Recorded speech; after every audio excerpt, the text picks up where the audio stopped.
Hi, ഇന്നത്തെ നമ്മുടെ video റബ്ബറിന്റെ ടാക്സിബിലിറ്റിയെ കുറിച്ചാണ്. റബ്ബർ പ്രൊഡ്യൂസ് ചെയ്യുന്ന അല്ലെ, റബ്ബർ വിറ്റാ കിട്ടുന്ന പൈസക്ക് ടാക്സ് കൊടുക്കണോ വേണ്ട, ഇതാണ് നമ്മൾ ബേസിക്കലി ഇന്ന് ഡിസ്കസ് ചെയ്യുന്നത്. ഞാൻ ഈ വീഡിയോ എടുക്കുന്നത് കോട്ടയം സ്റ്റുഡിയോ എന്നാണ്. കോട്ടയത്താണ് കേരളത്തിൽ ഏറ്റവും കൂടുതൽ റബ്ബർ ഉൽപ്പാദിപ്പിക്കുന്നത്. അല്ലെ, ഞാൻ പേഴ്സണലി ഫ്രം മലപ്പുറം അല്ലെങ്കിൽ നിലമ്പൂരിന് അടുത്തുള്ള പ്രദേശത്താണ്. അവിടെയും ഒരുപാട് റബ്ബർ കൃഷി നടക്കുന്നുണ്ട്. എൻ്റെ ഫാമിലിയിലും എന്ത് ചെയ്യുന്നുണ്ട്, റബ്ബർ കൃഷി എൻ്റെ ഒരു എക്സ്പീരിയൻസ് എനിക്കുണ്ട് എന്നുള്ളതാണ്. അപ്പോൾ പലപ്പോഴും ഇപ്പോൾ ഇൻകം ടാക്സ് റിട്ടേൺ ഫയൽ ചെയ്യുന്ന സമയത്തൊക്കെ ക്ലയൻസിനോട് നമ്മൾ റബ്ബർ ഉണ്ടോ അല്ലെങ്കിൽ അതിന്റെ ഡീറ്റെയിൽസ് ഒക്കെ തരാൻ പറഞ്ഞവർക്ക് തരാൻ കുറച്ച് മടിയും കാര്യങ്ങളൊക്കെയാണ്. അപ്പോൾ എന്തിനാ അതിന്റെ ആവശ്യം, അത് ഫുള്ളി എക്സംപ്റ്റ് അല്ലേ, അഗ്രികൾച്ചറൽ ഇൻകം അല്ലേ എന്നൊക്കെ ചോദിക്കാറുണ്ട്. അപ്പോൾ അതിന്റെ ഒരു നിജസ്ഥിതിയാണ് നമ്മളിവിടെ നോക്കുന്നത്.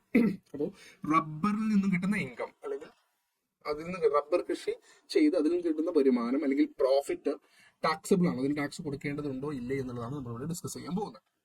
അപ്പോൾ അതുപോലെ തന്നെ CA, CMA, CS അല്ലെങ്കിൽ BCom ഇവിടെയൊക്കെ നമുക്ക് ടാക്സേഷൻ പഠിക്കാനുണ്ട്. ആ ടാക്സേഷനിൽ നമുക്ക് അഗ്രികൾച്ചർ ഇൻകം പഠിക്കാനുണ്ട്. അതിന്റെ പാർട്ടായിട്ട് നമുക്ക് എന്ത് പഠിക്കാനുണ്ട്, റബ്ബറിന്റെ ടാക്സബിലിറ്റിയെ കുറിച്ച് പഠിക്കാനുണ്ട്. അപ്പൊ ഈ ഒരു സമയത്തൊക്കെ ഒരു ക്ലാരിറ്റി കുറവുണ്ടോ എന്നുള്ളത് എനിക്ക് ഡൗട്ട് ഉണ്ട്. അവിടെ ഒരു തെറ്റിദ്ധാരണ ഉണ്ടോ എന്നുള്ളൊരു കാര്യം പലരും പറയാറുണ്ട്. അതുകൊണ്ടാണ് ഈ ഒരു വീഡിയോ. അപ്പോൾ റബ്ബർ പ്രൊഡ്യൂസ് എങ്ങനെ നടക്കുന്നത്, നമ്മൾ റബ്ബർ അത്യാവശ്യം അല്ലെ, അത് വെട്ടാനാകുക നമ്മൾ പറയാം അല്ലെ, റബ്ബർ വെട്ടുക എന്നൊക്കെയുള്ളതൊക്കെയാണ് നമ്മൾ ഉപയോഗിക്കുന്ന ഒരു പദപ്രയോഗം.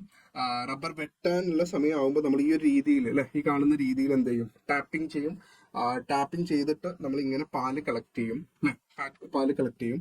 ഇതാണ് നോർമലി ഒരു റബ്ബറിൽ നിന്ന് വരുമാനം ഉണ്ടാക്കാൻ വേണ്ടി ചെയ്യാറുള്ളത്. അപ്പോൾ ടാപ്പിംഗ് തൊഴിലാളികൾ ഉണ്ടാവും അതിന്, അവർ അല്ലെങ്കിൽ ചില സ്ഥലങ്ങൾക്ക് കർഷകൻ തന്നെ ഇത് ചെയ്യാറുണ്ട്. അങ്ങനെയാണ് നമ്മളതിന് എന്തെടുക്കാറ്, അതിന്റെ പാല് എന്ന് പറയും. ഇതിനെ നമ്മൾ റോ ലാറ്റക്സ് അല്ലെങ്കിൽ ഫീൽഡ് ലാറ്റക്സ് എന്നൊക്കെ വിളിക്കും.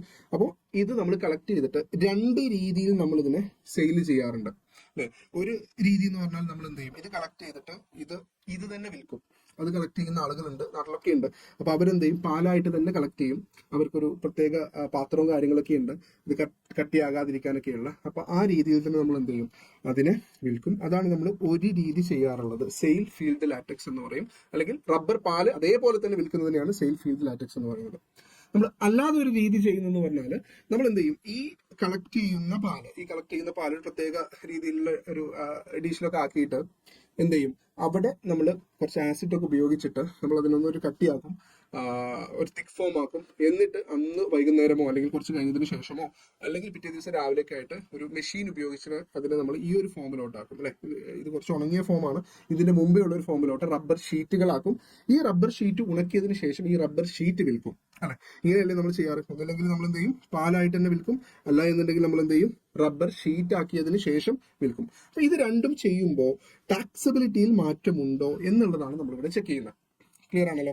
അപ്പോൾ ഇതാണ് ഇതിന്റെ ഒരു രീതി എന്ന് പറയുന്നത്. നമ്മൾ ചെക്ക് ചെയ്യാൻ പോകുന്നത് ഇതിന്റെ ടാക്സബിലിറ്റി ആണ്.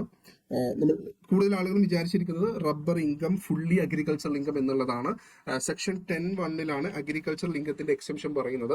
Agricultural income as per section 10(1) പ്രകാരം എക്സെംപ്റ്റഡ് ആണ്. അഗ്രിഗേഷൻ മാത്രമേ വരുള്ളൂ. അഗ്രിഗേഷൻ നമുക്ക് മറ്റൊരു വീഡിയോയിൽ ഡിസ്കസ് ചെയ്യാം. നോർമലി അത് എക്സെംപ്റ്റ് ആണ്. ഇനിയുള്ള പ്രശ്നം ഇത് അഗ്രികൾച്ചറൽ ഇൻകം ആണോ അഗ്രികൾച്ചറൽ ഇൻകം അല്ലേ എന്നുള്ളതാണ്. സോ റബ്ബർ പ്രൊഡ്യൂസർ നമ്മൾ പാലായിട്ട് തന്നെ വിൽക്കുകയാണെങ്കിൽ അതിന് സംശയമൊന്നുമില്ല, 100% അഗ്രികൾച്ചറൽ ഇൻകം ആണ്. നമ്മളത് പാലായിട്ട് തന്നെ വിൽക്കുകയാണ് എന്നുണ്ടെങ്കിൽ അത് 100% അഗ്രികൾച്ചറൽ ഇൻകം ആണ്. വേറെ പ്രോസസ്സോ കാര്യങ്ങളോ ഒന്നും നടത്തുന്നില്ല നമ്മൾ. അപ്പോൾ നമ്മൾ എന്ത് ചെയ്യാണ്, അഗ്രികൾച്ചർ പ്രൊഡ്യൂസിൽ നിന്ന് കിട്ടുന്ന സംഭവം നേരെ വിൽക്കുന്നു. ദാറ്റ് ഈസ് 100% അഗ്രികൾച്ചറൽ ഇൻകം, ഒരു സംശയമില്ല. സെക്ഷൻ 10(1) പ്രകാരം അത് എക്സംപ്റ്റ് ആണ്. സെക്ഷൻ 10 പ്രകാരം എന്താണ്, അത് എക്സംപ്റ്റ് ആണ്.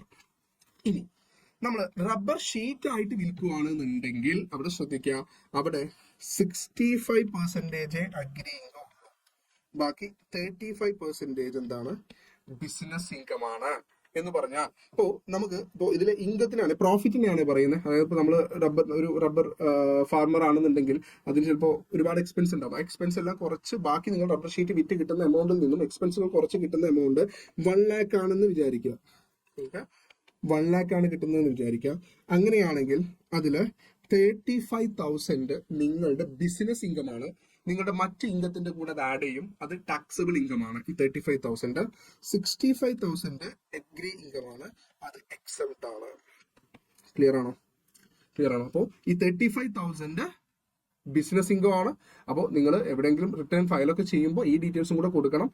ഇത് എന്തിന്റെ കൂടെ വരും, ഇപ്പൊ നിങ്ങളൊരു സാലറീഡ് പേഴ്സൺ ആണെങ്കിൽ സാലറിയിൽ നിങ്ങൾക്ക് മറ്റു ഇൻകം ഉണ്ടെന്നുണ്ടെങ്കിൽ ഇതും കൂടെ അതിലൂടെ ആഡ് ചെയ്യും.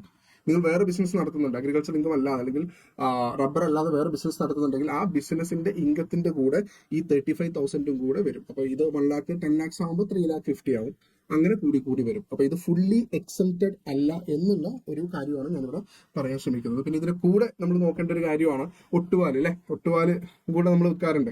എന്റെ ഒരു മെയിൻ ഇൻകം ആയിരുന്നു ഞാൻ സ്കൂളിലൊക്കെ പഠിക്കുന്ന സമയത്ത് ഒട്ടുപാൽ വിറ്റ് കിട്ടുന്ന ഇൻകം എന്ന് പറയുന്നത്. അപ്പോൾ ഒട്ടുപാലിന് ഇതുണ്ടോ എന്ന് രണ്ട് അഭിപ്രായമുണ്ട്. പക്ഷെ ഞാൻ ഫോളോ ചെയ്യുന്നത്, അല്ലെങ്കിൽ ഞാൻ ഇത് ചെയ്യുന്നത്, ഒട്ടുപാൽ ഇൻകത്തിന് എന്ത് വേണ്ട, നമ്മൾ വേറെ പ്രോസസ്സുകളൊന്നും ചെയ്യുന്നില്ല, ജസ്റ്റ് ഉണക്കുന്നു എന്നേ ഉള്ളൂ, എന്നിട്ട് നമ്മൾ കൊടുക്കുന്നു. അപ്പോൾ ആ ഒരു കേസിൽ 100% അഗ്രികൾച്ചർ ഇൻകം ആണ്. അപ്പോൾ ഇതാണ് റബ്ബർ ഫാമേഴ്സ് അതുപോലെ സ്റ്റുഡൻസും ശ്രദ്ധിക്കേണ്ടത്. റബ്ബറിൽ നിന്നുള്ള എൻറ്റയർ ഇൻകം എക്സെപ്റ്റ് അല്ല. എപ്പോഴാണ് എൻറ്റയർ ഇൻകം എക്സെപ്റ്റ് ആവുന്നത് എന്നുള്ളതാണ് ഞാനിവിടെ എക്സ്പ്ലെയിൻ ചെയ്തത്. നമ്മൾ പാല് തന്നെ വിൽക്കുവാണ്, പാൽ അതേപോലെ വിൽക്കുവാണെങ്കിൽ എൻറ്റയർ ഇൻകം എക്സെപ്റ്റ് ആണ്. എന്നാൽ അത് ഷീറ്റാക്കി വിൽക്കുവാണ് എന്നുണ്ടെങ്കിൽ 35% അത് ബിസിനസ് ഇൻകം ആണ്, ടാക്സബിൾ ഇൻകം ആണ്.